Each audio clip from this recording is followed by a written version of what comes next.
Oke, berjumpa lagi dengan podcast Blak-Blakan. Sekarang kita mendapatkan narasumber tentang cukur gratis. Beliau ini sosok pencukur gratis keliling untuk orang-orang yang sakit.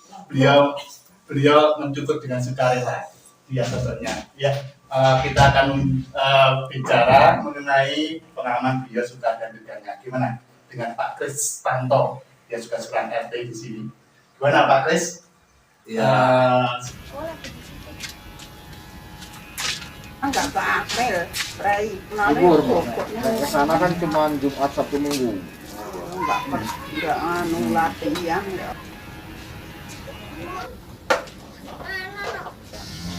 Pak Agus Gudet.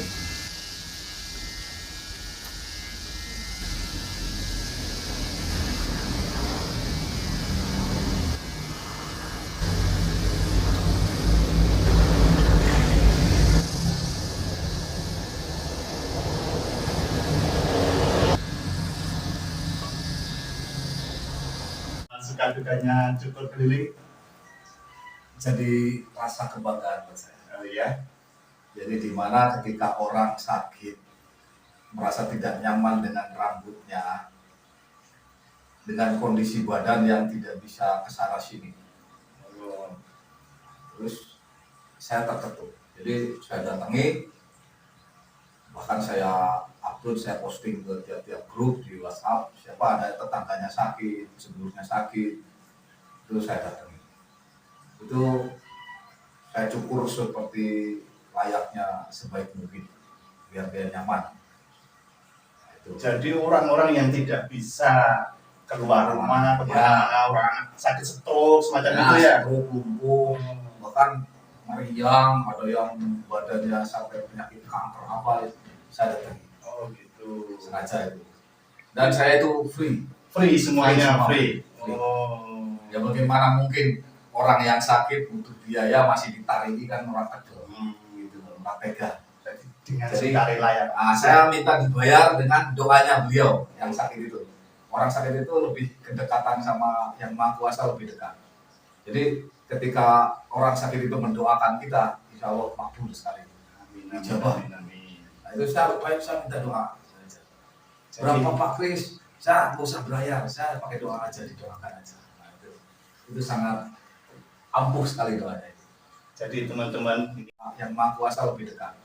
Jadi ketika orang sakit itu mendoakan kita, insya Allah makbul sekali. Amin. Nah, itu saya minta doa.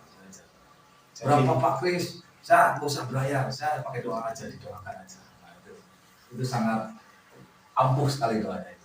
Jadi teman-teman, ini Pak Kris ini adalah pejuang, namanya pejuang ya, yang tidak ketahui orang-orang.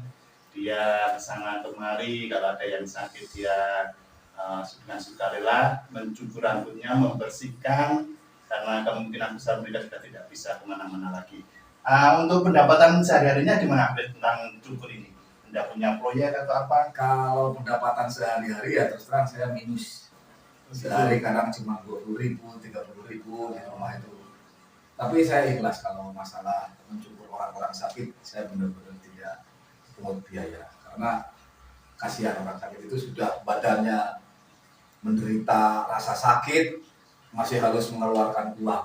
Nah itu lebih baik kita yang nyumbang secara materi dengan nilai yang besar juga tidak bisa. Akhirnya saya menyumbangkan dengan skill saya. Itu aja. Nah, itu. Kalau menjadi RT di sini gimana Pak Kris? Ya menjadi RT juga banyak dukanya daripada sukanya. Dukanya dulu aja, dukanya gimana dukanya? Dukanya itu ketika warga saya ini ada yang memang layak mendapat bantuan tapi malah tidak mendapatkan bantuan. Sedangkan ada warga lain yang memang tidak layak mendapat bantuan kok malah dapat bantuan. Itu saya ada rasa sakit. Jadi jenengan tadi udah mengusulkan itu semua ya? Sudah bantuan. Itu saya ada rasa sakit. Jadi jenengan tadi udah mengusulkan itu semua ya? Sudah. Secara langsung saya sudah. Gitu. Kalau bisa saya langsung bertemu Jokowi. Pak, ini orang-orang yang layak mendapat bantuan tolong disuplai kembali. yang telah mendapat bantuan kami survei kembali, dan yang memang layak tolong diprioritaskan. Itu. Oke. Jadi masih banyak bantuan Nah, yang itu dari kita segi dalam sistem bantuan. Terus selama saya menjabat di sini, saya masih banyak lingkungan-lingkungan yang perlu saya tata. Nah, Sedangkan dana dari pemerintah tidak ada. Nah, terus alhamdulillah selama saya 3 tahun menjabat, gaji saya RT 350 1 tahun. Itu saya tabung.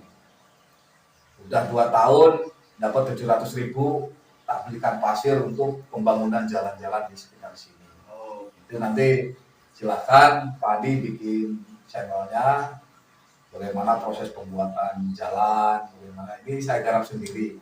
Saya tidak bisa merintah orang karena memang keterbatasan biaya saya, jadi harus diupahi minimal rokok atau kopi kan saya nggak mampu, jadi saya garap sendiri. oh, Saya 3 tahun menjabat, gaji saya RT 350 1 tahun, itu saya tabung. Udah 2 tahun dapat 700.000, tak belikan pasir untuk pembangunan jalan-jalan di sekitar sini. oh, Itu nanti silakan Pak Adi bikin channelnya, bagaimana proses pembuatan jalan, bagaimana ini saya garap sendiri. Saya tidak bisa merintah orang karena memang keterbatasan biaya saya, jadi harus diupahi minimal rokok atau kopi kan saya nggak mampu, jadi saya garap sendiri. oh. Gitu. Berarti swadaya sendiri, Ge. Swadaya sendiri untuk masyarakat. Untuk masyarakat. Lalu selanjutnya apalagi itu sukanya gimana berarti itu Sukanya ketika apa yang menjadi program saya bisa terlaksana itu rasanya senang. Terus ketika ada keluarga saya mendapat bantuan saya ikut senang. Ketika ada kegiatan-kegiatan warga ikut kompak, saya itu senang. Gitu. Sukanya itu. Jadi nggak ada kalau secara materi yang membuat saya suka itu nggak ada. Ada. Ini teman-teman, jadi Pak Kris ini dia sudah bekerja secara maksimal ya, juga menjadi seorang RT, menjadi tukang cukur, walaupun tukang cukur dia ini sukarela, dia mencukur orang-orang yang sedang sakit, yang tidak bisa pergi kemana-mana, sementara di lingkungan sendiri.